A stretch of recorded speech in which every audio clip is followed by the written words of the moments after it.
స్వామివారిని తలుచుకోగానే మనకి గుర్తొచ్చేది ఆయనకి ఎంతో ఇష్టమైన లడ్డు ప్రసాదం. మరి ఈ అన్నమయ్య లడ్డు కోసం 1 కప్పు శనగపిండిలో 1 స్పూన్ బియ్యం పిండి, 1 స్పూన్ పంచదార, 1 కప్పు పాలను వేసుకొని పిండిని ఇలా కలుపుకోండి.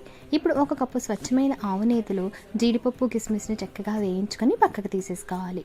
ఇప్పుడు బూందీ గరిటె సహాయంతో బూందీని వేయించుకొని ఇది వేగిన తర్వాత పక్కన గిన్నెలోకి తీసేసుకోవాలి. ఇందులో సగం బూందీని మిక్సీ జార్లో వేసి పౌడర్ లాగా చేసుకోండి. ఇప్పుడు పాకం కోసం 1 కప్పు పంచదారలో 1/2 కప్పు నీళ్ళని వేసుకొని తీగ పాకం తీసుకున్న తర్వాత ముందుగా మనం చేసుకున్న బూందీ, అలానే మిక్సీ జార్లో గ్రైండ్ చేసుకున్న బూందీని కూడా వేసేసుకోండి. అలానే నేతిలో వేయించిన జీడిపప్పు కిస్మిస్, 1/4 కప్పు పటికి, చిన్న పచ్చకర్పూరం, అలానే దంచుకున్న యాలకుల పొడిని కూడా వేసుకొని బూందీ అంతా పాకం పీల్చుకునే వరకు 1 గంట పాటు పక్కన పెట్టేసుకోండి. అంతేనండి, నచ్చినంత సైజులో లడ్డూల కింద చుట్టేసుకోవడమే. స్వామివారికి ఎంతో ఇష్టమైన అన్నమయ్య లడ్డు రెడీ.